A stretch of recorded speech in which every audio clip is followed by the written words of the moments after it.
Something that people nowadays really struggle with, and I do too, is that the world goes so incredibly fast. Maybe you've heard the saying that Cleopatra lived closer to the iPhone than she did to the first pharaoh of Egypt, especially when first the Industrial Revolution and then the Digital Revolution took over the world.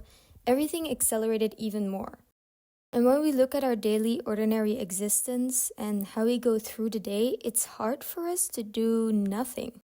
It's hard to be in a conversation and just listen to the other person instead of saying what you want to say. It's hard to take a walk without something playing in your ears, and it's hard to eat alone with nothing to watch. It is in our human nature, but it's strengthened in today's fast-paced world, that the time between receiving a stimulus and a response is so minuscule nowadays. Our lives are filled with instant messaging, quick decision-making, and immediate gratification, and that makes the ability to pause before acting a rare but a very powerful skill. Welcome to the Avenly Collective, where elegance meets intelligence. If you are on a journey to refine your mind, intelligence, and sophistication, you are in the right place. Quick apology for my speech in this episode, although I've heard that it's not really noticeable. I got my wisdom teeth removed a week ago, and my mouth hasn't quite recovered its full range of motion.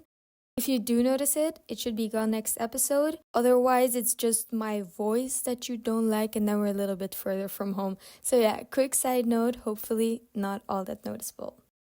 What I want to stress before we get into this episode is that this pause is not to be confused with hesitation or indecision, rather with cultivating intention, mindfulness, and control. In this episode, we'll explore some of the psychological, philosophical, and neuroscientific origins of this so-called pause, and discuss some practical strategies also to integrate it into daily life. Since I'm a new podcast, I'd like to kindly ask you to share this podcast with those you think could benefit, along with subscribing, leaving a comment or a review. Anything like that helps me tremendously. This podcast is available on YouTube, Spotify, and Apple Podcasts. But wherever you're listening from, I hope you can benefit from and enjoy this podcast just as much as I do. Without further ado, let's begin with the episode. I'll start with the philosophy side of things. For those of you less interested in this part of the podcast, I'll try and make chapters in the podcast if I can figure it out. Otherwise, the timestamps are in the description. A lot of great philosophers have devoted their time to discussing this topic. It was hard to choose, but I chose the 3 philosophers and branches of philosophy that I think are the most applicable. First, how can we not discuss him? Socrates and his Socratic method. So Socrates believed that questioning and self-examination were the key to wisdom. Socrates is a Greek philosopher from Athens, and everything we know from him, we know from his student Plato and his student Aristoteles. Socrates was basically the first human that put man in the center as a subject of philosophy. He wanted to let people think and not just accept what was because they didn't know anything else. He valued clarity and depth in reasoning, and his Socratic method encourages to pause and analyze thoughts before expressing them, which is the exact topic we're talking about today. A little further in time, we find Stoicism with key players like Marcus Aurelius, Epictetus, and Seneca. Stoicism was centered around the idea that emotions should never dictate our actions. Marcus Aurelius wrote, "You have power over your mind, not outside events. Realize this and you will find strength." I think there's definitely truth to this, although not letting your emotions play any factor is not something I agree with. Not acting purely on emotions is very important though. But I digress. Stoicism used the pause to detach from immediate emotional reactions and act from reason. So once again, this pause is used to connect back to yourself. However, this time it's connecting to your logic and to the current moment. We also see this come back further east in Taoism, which is in nature very contrasting to Stoicism. The Taoist philosophy values flow and patience. What does bind Taoism to Stoicism is that Taoism too believes that impulsivity often leads to conflict. and therefore they opt for stillness and contemplation as they yield wiser decisions. So I think the pause was a very, very valuable asset to the Taoists as well. Even though they all have their own place in philosophy, and there are just a few I picked out, we do see a trend of this mindfulness and this pause throughout many philosophies over the world. When we move on to psychology, we see that there have been done a lot of studies about deliberate thinking before action. So again, I had to pick out just a few, not to make this episode hours and hours long. I picked out 2 examples to illustrate this before we move on to the neuroscientific view. A man called Daniel Kahneman wrote a book called Thinking Fast and Slow, and you've probably already heard of it. While the book explores many different topics and practices, I want to discuss his 2 systems of thinking. He describes system 1 as fast, instinctive, and emotional thinking. His opposite, system 2, is the slow, deliberate, and logical thinking. Kahneman further discusses when and how to switch from system 1 to system 2, as system 1 is, for many of us, our default. When we are faced with a big decision, for example, it can be, and it often is, beneficial to switch to our more logical thinking system, so our system 2. One way to do this, you guessed it, is with our pause. But if you haven't read the book yet, I highly recommend it because it discusses so much more. But alas, I must move on, otherwise I never will. Which brings me to my second illustration of the topic. In 1972, a guy named Walter Mischel, Walter, conducted the marshmallow experiment. It is a very famous study, but if you haven't heard of it, basically what they did was they gave children a marshmallow, and they told them that if they waited to eat it, they could get another one. Then the adult left the room and left the child alone with a marshmallow that they really wanted. There were children who did eat that first marshmallow almost immediately, and there were other children who, in order to get that larger reward, waited until the adult came back. They found that the children who could pause and resist immediate temptation had better life outcomes, including higher academic achievement and emotional intelligence. This connects to our pause because the children who immediately ate the marshmallow were driven by their instincts, their emotions, and were basically just reacting to a stimulus. Whereas the other children could take a step back, pause, and think logically about what their best option was, which was to receive the larger reward. In short, research shows that pausing before making a decision enhances emotional regulation, cognitive flexibility, and problem-solving abilities. The next part might just be my favorite part because I've had quite a few philosophy and psychology classes in my life, so I already knew quite a bit.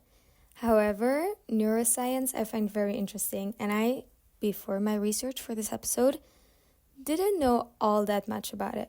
Therefore, it might be a little bit shorter than the philosophical and the psychological view, but it's just as important and interesting, I promise. First, we look at the prefrontal cortex, which is located in the front of your brain. This part of your brain is responsible for rational thought and impulse control. Therefore, studies have shown that individuals with a stronger prefrontal cortex are better at delaying gratification and making well thought out choices. Next, we look at the amygdala, which is often called the brain's emotional center, since it's responsible for immediate reactions, particularly in stressful or high-pressure situations. Basically, it gets all of this information from different senses and finds connections between those and then connects that to our emotions. For example, we smell the perfume of someone we used to love, and the amygdala might connect this to sadness or a nostalgic feeling, maybe even anger, depending on how the relationship ended. This, of course, is the other side of the coin from the prefrontal cortex. It's the logical thinking versus our emotional thinking. Next, we look at a very interesting phenomenon called neuroplasticity. In short terms, neuroplasticity is a process that involves adaptation and changes in the structural and functional changes to the brain. This includes conditioning of a child, learning a new skill, really anything that involves doing something that is not yet a habit.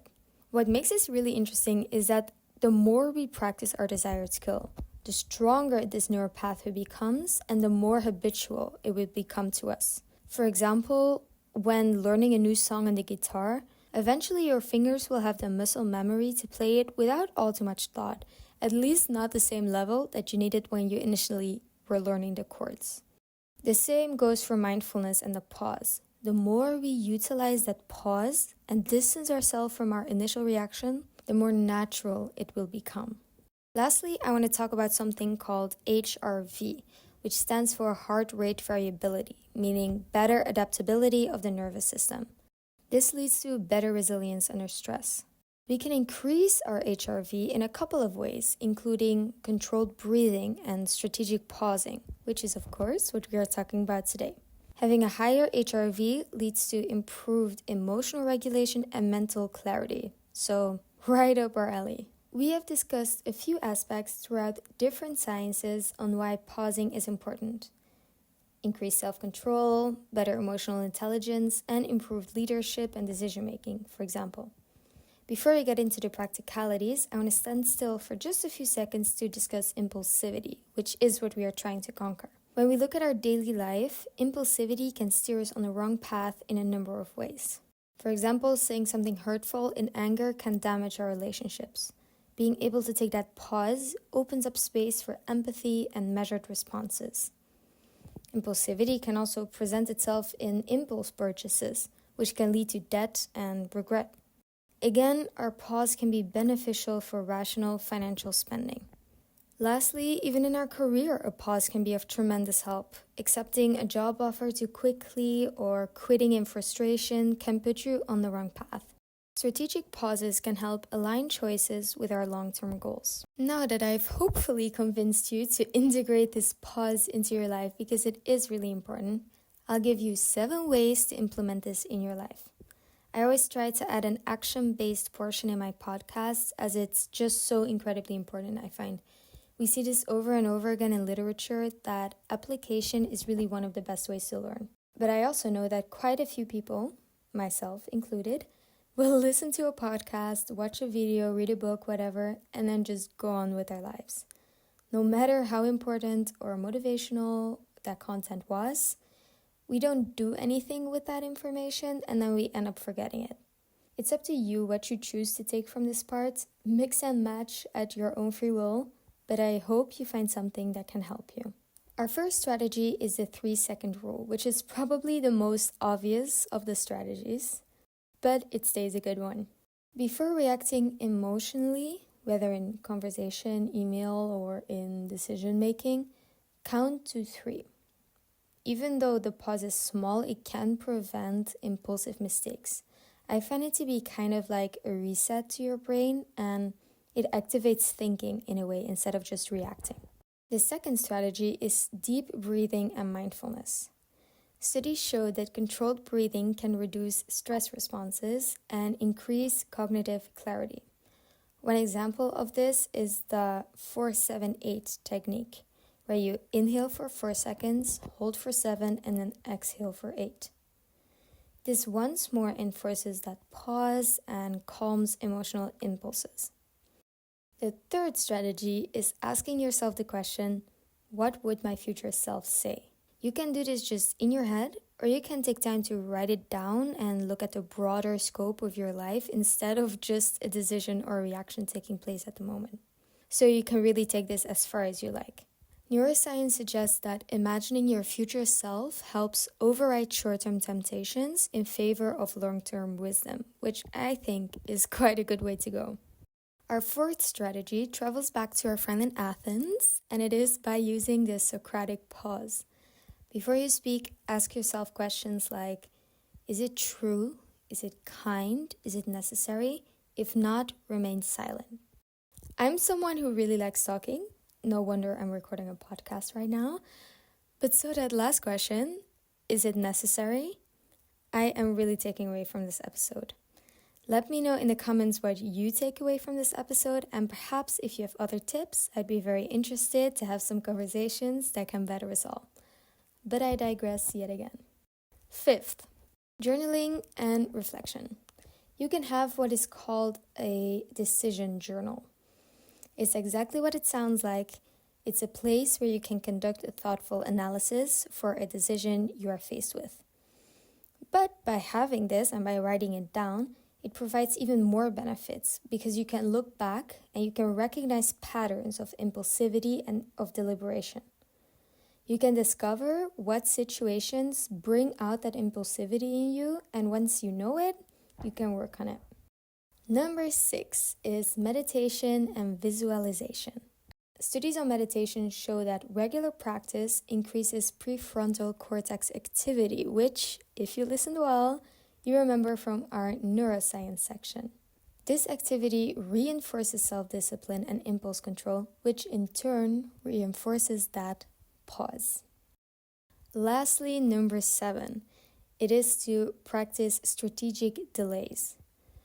Truth is, almost nothing needs an immediate reaction. If you get a text from someone, you are not obliged to answer within 10 seconds.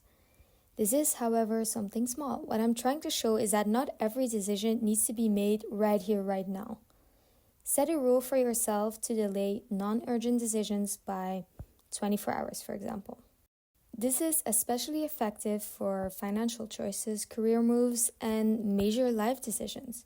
For example, when I'm going to the store for one specific thing and I see something else that I want to buy, and it's a want, it's not a need, I tell myself that I have now become aware that this exists and I can get it in the store right here. I know where it is. If I find myself continuing to think about it, then I can purchase it. That is put very simply, of course. It still needs to, align with my goals, etc. But you can see the big picture I'm trying to paint. Take a second, take a day, maybe even a few days, depending on how big the decision is, and see how your thoughts and ideas can change through time. I like to keep conclusions rather short, as I don't really think that many people listen to them. If you do, thank you so much. So I'd like to end with a quote. Viktor Frankl, a neurologist and psychiatrist, wisely said, "Between stimulus and response, there is a space. In that space is our power to choose our response. In our response lies our growth and our freedom." I hope this episode helped you in some way, shape, or form. If you have a few seconds to leave a review, a like, or a comment, it would really help me forward, and I am always open for suggestions for episodes as well, so feel free to leave some of those also. Thank you so much for listening to the Avenly Collective, and I will catch you in the next episode. Bye!